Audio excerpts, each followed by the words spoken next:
Hello, welcome. My name is Jonas. I'm head of asset management here at Erik Penser Bank, and I will briefly go through our house view and our market outlook. Now, I think one of the first things we want to remind people about is that please do remember that we're in the third presidential cycle in terms of the mandate period.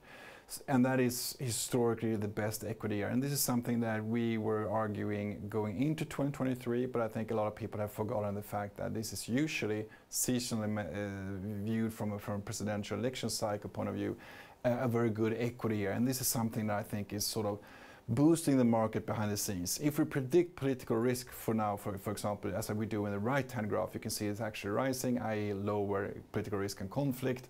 And that could also be supportive for equity markets going into the second half of 2023. And the other thing we would like to comment is the fact that this is one of the predictions we have been a bit wrong on, is the fact that the stress in media, we thought that was going to be falling off a bit quicker than the compared to the stress in the market. Right now we're actually getting some traction on this, so we can actually see media become more and more balanced, which I think is quite positive. Regardless of all of this, we have been sticking to our paradigm going into 2023, i.e. we're moving from a low inflation and low growth environment to a normal inflation and low growth. You could probably start to stress this, that it's not enough with disinflation anymore, you should probably start to prepare for deflation. But the fact that you're just moving from a high inflation to a more normal inflation is worth about 25 percentage points in pure delta in the equity market. This is just data from the 1970s. It is a bit clumsy given the fact that we look at monthly data. But I think as an overall paradigm, when the markets start trading on the CPI trajectory, which started for the rate market March 2022 and for the equity market June 2022, it has pretty much been a one-way ticket in global benchmarks and global mandates. And I do know that the S&P 500 made new lows in October, etc. But our global portfolio reaches trough in June 2022. And I think a number of people were with us on that, because in June 2022, asset managers started to reallocate to the equity market. Now I will show more data on that. So I think this is sort of the key paradigm that's sort of been boosting the market behind the scenes. If you look at a 60-40 portfolio versus a 40-60 in the blue on the right-hand graph, you can actually see with your own eyes there are no reasons whatsoever today to be neutral underweight. You should be maximum overweight, and that's what we are. And so far this year has been playing out fairly well for us. All the drawdowns in all our portfolios have now been closed from 2022.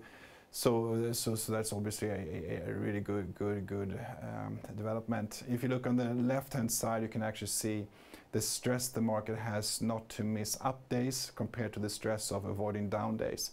That troughed in June 2022. Since then, the equity market has been more stressed about catching the up days than it's been worried about the down days. And that's a pivotal conclusion and calculation to get right. Because if that's right, you can actually buy your equities, do your allocations, be sector and thematic a bit smart to avoid the low you saw in September, October. We were fortunate to do that. But from June 2022, it's pretty much been not a one-way ticket, but fairly much a one-way ticket in global equity markets. Inflation, then, as I mentioned, is very important, and I'm going to go through a number of inflation slides. But our case, going back almost a year, that disinflation will roar, it's still maintained. We are more concerned today about deflation than anything else. In terms of break-evens, peak March 2022, we're making almost new lows now. If you look at the credit card expenditures on the petrol station, we can see the commodity price is still pressing down the CPI. If you look on the right-hand graph, you can actually see for the next CPI print, we think we're going to lose a full percentage point in the US headline inflation. So we're going to reach our forecasts from the summer of 2022 when we put our necks out and said you're going to reach a 3 handle in a year's time. No one believed us back then. I think that if anything, I would like to lower that forecast. If you look at arithmetics, it's just going to push inflation lower. If you listen to Cathie Wood, which I had a very good meeting with the other week, you can actually see that one of our arguments for tech is the inventory cycle, and I agree with that. The inventory cycle is killing off the inflation. And if anything, it's just going to keep on going lower, which is sort of making a little bit of confusion in terms of how you can interpret the ISM data. And we can come back to that. But for us, the underlying time series of the ISM rebounded last week, even though the headline fell. the market bought the rebound in the underlying data a lot more, because everybody understands that the headline is being squeezed by the order, or the inventory situation, which is disinflationary. So that net on net meant it was a good day for the equity markets. A bit weird, you could argue, but the ISM is quite important, how it's constructed and calculated, and how it sort of works in terms of the markets. And this comes back to the fact that we don't have to go into that, but ISM, the headline number of ISM, is not an aggregate or calculated built on the subcomponents. The subcomponents and the headline data are separated, right or wrong, but that also means that the market is sometimes more interested in the underlying data than the headline. We allocated risk on the very peak of the inflation expectations as measured by the Fed. Looking back, it seemed to be a fairly good timing, and we were sticking to that. And luckily, 5-year in terms of price inflation haven't really moved. So that's obviously a good thing. If you look at the housing pricing in the US, we're actually going to start to see a squeeze. And if you look at on the left-hand graph, if this thing doesn't turn around, we're soon going to have a deflationary pressure from the housing market going into the CPI data, and that's huge given the weight that the housing shelter is carrying in the CPI, about 40%. If you look at the contribution, it adds about 65% of the month-to-month data. That's the dark blue line there on the left-hand side. Given the house prices are going right-hand side, you can quite clearly see for yourselves that this is a potential deflationary pressure coming on. If you look at supply bottlenecks, you have deflationary pressure and not disinflation anymore, unfortunately. So the supply bottlenecks are completely gone and eradicated and are pushing CPI much lower. If you look at wage growth here in orange, you can see it's actually pushing all the traditional measurements of CPI lower. And yes, core PCE is moving a bit slower, but it will roll over, as it always does. There's nothing sort of sticky from the headline or wages or fundamental that sort of can prove that this will be a long-lasting of high inflation environment. Don't forget, China, as I show here and illustrate, are exporting deflation to the US. If you look at US import prices from China, you can clearly see the deflationary pressure, and you can take a more helicopter view on things by this graph. And if you look at what the US consumer is arguing about the inflation in 1 year's time, they say about 0.5%. Very close to deflation. And I think this is a bit scary. This speaks well for growth. Everybody sees this, everybody knows this. People are buying growth. This is the best year for NASDAQ since 1983. For us, it makes perfect sense, given that we have bought in and traded on this disinflationary environment for quite some time. We're a bit more concerned about the deflationary environment. Still good for growth equities. So in terms of equities, we're not too concerned. This will be more of a game in terms of FX and rates. If you look at European inflation, Spanish inflation that leads Europe is down to 1.9, so we're going to see the same trajectory developing in Europe. If anything, I wouldn't be too concerned about a US deflationary whiff or market trend. I would be a lot more concerned in Europe. And I guess that's one reason why people, and ourselves included, have completely exited Eurozone yet again. Now, we were in for about 6-9 months, and we were happy to take a number of profits in European banks, Italy, Germany, etc. But now we're all out. And part of the Nordics we're invested in still. That comes back to the earnings revisions in Sweden being super strong and stronger than the US. But that said, this pressure is quite interesting and quite daunting.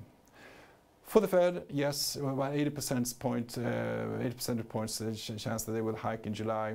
We're not too concerned about that. We're more concerned about the priced potential hikes going into the autumn and winter. We don't buy into that. We think the Fed or the market will price in cuts again. Why? And we're trying to show this in this slide. This is how we transform statements and minutes through natural language programming into data. And you can see, actually, if you look at the statements in dark blue on the left-hand side, that's been coinciding with the equity rebound quite neatly. So it's almost like the statements are a bit more acute than the minutes in terms of how it's translating to math. The dovish pivot from the Fed speeches, statements, and minutes occurred in June 2022. So perhaps not very surprising that June 2022 was a global trough for a number of equity markets. and our own portfolios as such. So we're a year into the increased dovishness of the US Fed. So it's quite interesting to compare that with the normal media talk about Fed being hawkish or whatever they try to make the call. Even so that when people saw the data on the language from the last meeting, that created a dark blue little dot in the right-hand graph, which is really that the market was quite aggressive to take away hikes, like two hikes, a 50 basis points hike, and put in a cut instead. All that happened whilst you just were supposed to get a hawkish skip. Clearly it was dovish. So we're still going to be pricing in, as you can see, a hike in July, but it's going to only be 25, not 50 basis points. And in September, you're going to have a stable rate, again, another skip.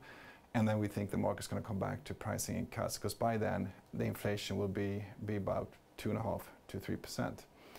And if you look at the underlying inflation pressure in the US, you have that on the left-hand side, it's going lower. And if you look at our 10-year yield model, it's going lower as well, so no news here really.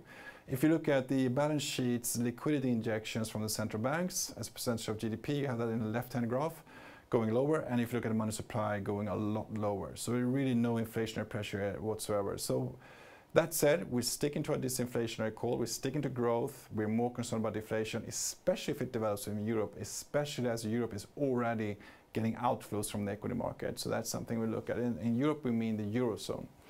If you look at the crisis that we've been through for the first 6 months, you obviously had the banking crisis, and you had this great the wall of liquidity being pushed out, more than double what we saw in the pandemics. Now, obviously, if you look at financial conditions, they are now better than they were ahead of the pandemics. You have those on the right-hand graph, you have a bit more detail on this one, but really financial conditions are improving. Financial stress is almost eradicated from the financial system. That means that this is full-on an equity environment to be invested in. We bought AI at the very peak of the financial stress, given the wall of liquidity being pushed out and how we saw it being materialized in the financial system on the Monday. So we bought on the Tuesday. Clearly, this has been a great success in terms of how it handled the banking crisis in the sense of the financial system. Now, on top of that, we also had to add the debt ceiling and how you're going to refinance the US Treasury. Now, clearly, if you can see on the left-hand graph, we can't really see the concerns that we saw in 2019, etc. So, i.e., the system seems to be holding up, and that's because the right-hand graph, you can see the dark line going lower, i.e., people are using the RRP facility to buy US Treasury bills, i.e., we're not leaning too much on bank reserves, i.e., the spreads won't widen. So this is all good in that sense. It's so good even that if you look at the corporate's availability of getting credit, if you look at the NAC survey, you can actually see it now. You can see the banking crisis, you saw a worsening, and now you're seeing a great improvement. So you're back to more or better conditions than you had before the banking crisis. Now that's a great contrast to the senior loan officer survey, but please do not confuse the senior loan officer survey with what's actually happening in the economy, because that's the bank's views. Now obviously there are other actors out there, private debt, etc., providing support for corporates. So for corporate perspective, they're quite soft or quite well taken care of in terms of liquidity needs, which is really important to all of us. That means that if you look at the top-hand graph on this slide, that we all know that bankruptcies will increase in the US. But the relationship between bankruptcies and the equity market, which is shown in the lower graph, is virtually non-existing. It's almost reversed. What's going to happen in bankruptcies has already been taken care of in the equity market. So we're not at all concerned about rising bankruptcies, the coming wave of bankruptcies. Because yes, we can see it. Yes, we know where it's going to happen. We know what sector is going to happen. We shortened some of them in our US equity strategies. But we also know that the equity market overall will not care, because this is what already been priced in 2022. But I think a lot of people seem to forget that this is predicted, as is the lower bank debt cycle. So i.e. the bank loaning cycle will go into negative territory and then slow rebound. That's already been priced. So we cannot confuse the developments going into the autumn what's already been priced a year ago. That means that we believe that this will be much more depending on the global rebounding in the business cycle. And here I show you 2 time series, both showing a rebound, which is great news for the equity market. We can arithmetically prove the Fed is right. We're still in a soft landing camp. There are no doubt about that. We are seeing lower and lower recession risks. In our model, 0%. The consensus is lowering in their consensus as well. If we believe in a no landing now, we still is tilting to a soft landing because we can see the lower growth and negative growth in manufacturing cycle. But we do not buy into the recessionary call. The recessionary call, I show you here in different colors. We were supposed to be in a recession already, then they postponing it. And for me, that's just the consensus, the economists just being off target. The data or the risk, which I show you here in the time series, is actually improving quite a lot, and that's triggering the equity market. It's almost as if no one cares about what the economists are saying anymore. I don't know if that's good or bad, but we evaluate every single day, and that's how we trade it for the time being. Or it could also be that the economists have missed the rebound in global economics, which I show you here in a number of time series. That means that if you look at the dark blue line on the right-hand graph here, that all of a sudden the consensus is too bearish, you have to revise up your GDP estimates. Obviously, this has nothing to do with the equity market, because the equity market's already moved on this. But it's quite interesting to see, both for the US, Europe, and even Sweden, we can actually see upward revisions in GDP growth, which of course has already been visible in data. On the right-hand graph, left-hand graph, I showed daily updated GDP data for the US, so we can't really see a slowdown there either. If you look at other nowcast data for the US on the left and Sweden, you can still see continued growth, so no problems there whatsoever. So why on earth did we leave Eurozone then? We sold off Germany now, it's the last strategy there. And this is depending on our equity model that leads European Eurozone equities, which you can see in dark, the black versus the blue, which is the equity market. And you can see the enormous rebound, which meant that we bought this, we made great profits, and now you can see the collapse. So we sold it off, ensuring profits. Not more difficult than that. The data is depending on chemical goods and industry and plastics in Europe. So that's something we're taking off. Also do remember the disinflationary, deflationary call that we were starting to see in Europe. That was going to be a nightmare for the ECB to handle. Easier for the US. And that's more important than de facto deflation in the US.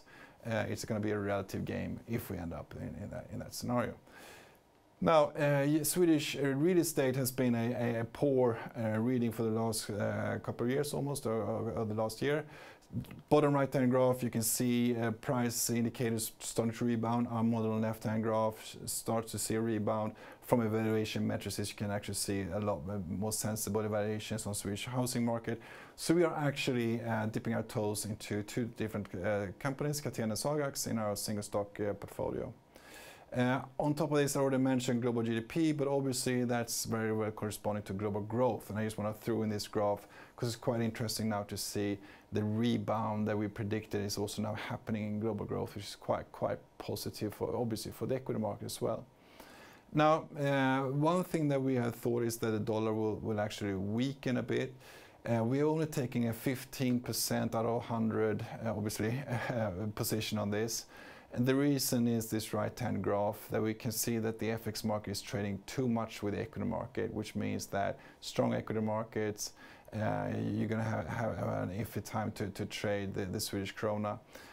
Now we're looking at going into more and more rate context, which we will see more of a corresponding between rate gaps versus the krona. So that's a huge thing for us to see if we get this paradigm shift going correctly. Now, obviously, if we start to trade rates, then the euro-dollar should be about 120, and net savings in the US is already indicating also a falling dollar. So we'll see if that happens. We're already taking a 15% out of position on this, but we might evaluate a bit given the coming potential rate hike in the US in July. Now, in terms of equity outlooks, one of the equity outlooks we made was that vol is going to fall. It's falling both in rates and rates and equities, which is good. The other thing is that we're going to see more positive updates than we saw last year, which is not really difficult to predict given this is a mean reverting time series, but at least it's good fun to see getting traction on that. Institutions are buying, as I proved in the left-hand graph, and they're buying quite a lot. This leads the equity market. As long as institutions are buying, you should be able to relax and just enjoy the equity rise. With the ifs and buts and speed bumps you always have to go through. In terms of leverage positions, we can see that increasing as well in the right-hand graph. In terms of sentiment combined with flows, we can see that yes, the equity market is very positive and they're allocating heavily into the equity market. This is obviously a great thing when you're already overweight and you're sitting on your positions. The interesting thing here is that we can't really see it collapsing anytime soon. If you look at risk models here on the green, for example, you can see that we're clearly in a high risk, pro-risk environment. If you look at fear and greed, I didn't bring that slide, but it's actually the best fear and greed reading we see today. We have to go all the way back to 2021 to see something similar. Which is obviously a good call, a good signal as well.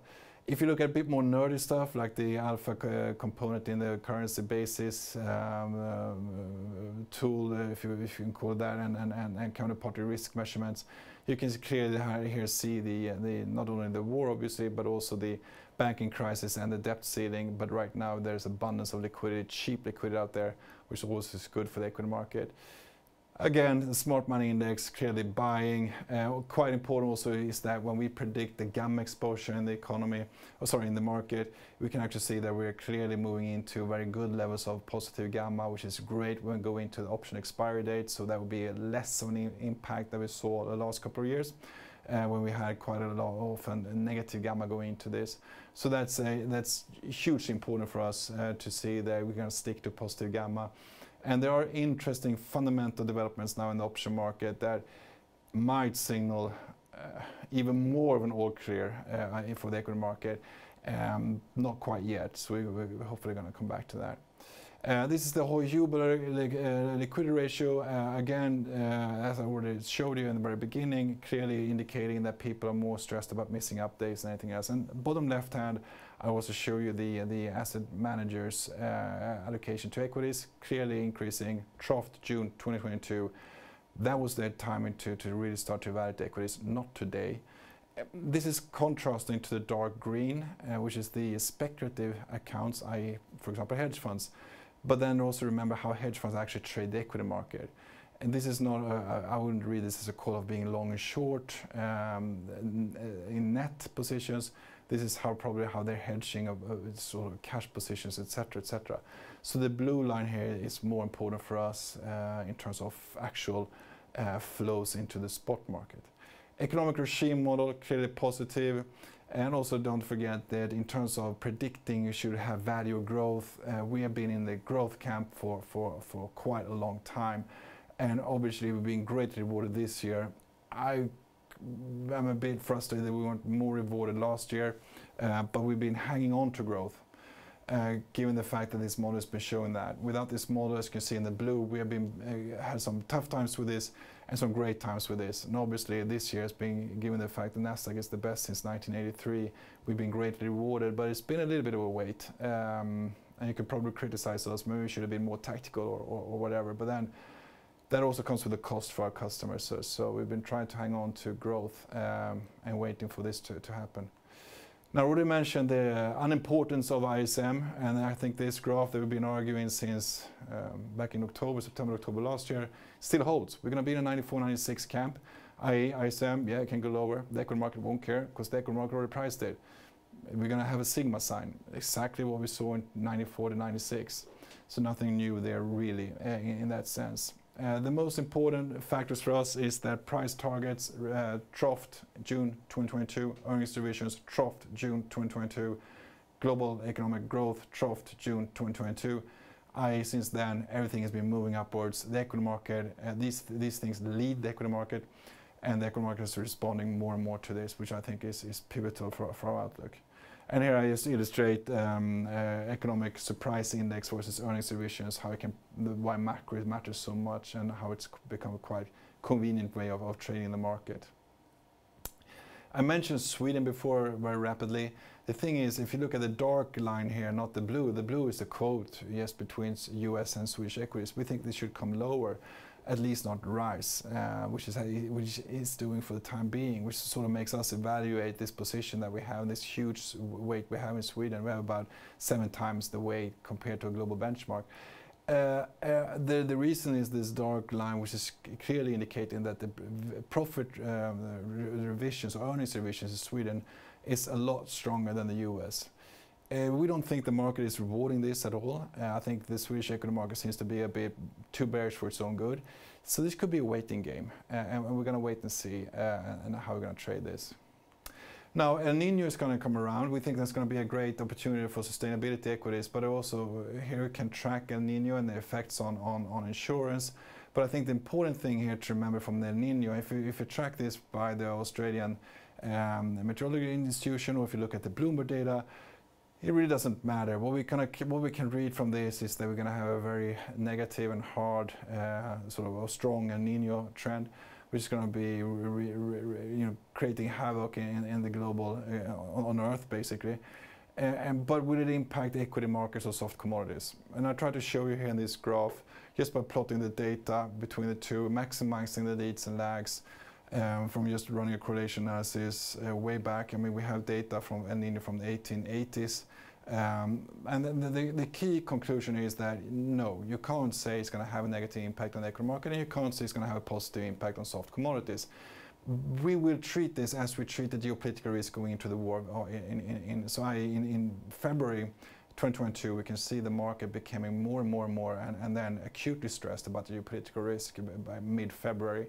And that's where we make the big portfolio changes, and then unfortunately the actual war started. We're going to treat this, so we're going to narrow down the calculation gaps, try to optimize it for our portfolios, and calculate whether or not El Niño will have any impact on the equity market or soft commodities. From the time being, we can't say there's any rule behind this. There are periods of strong correlation and potentially a strong impact, like 15-16 for El Niño, for example. But that coincided with the Chinese withdrawing a lot of liquidity from the financial system. So it becomes an ifs and buts. Are we looking at the right thing here, or are we looking broad enough? So we will come back to this. A more narrow or a different type of strategy is the IPO market, where we can actually now see, as I show you there in the gray line, you can actually see an increased IPO activity in the US, 5 billion. Let's look at the monthly data, which is great. I mean, 2022 was completely dead almost. 2021, 2020, great years.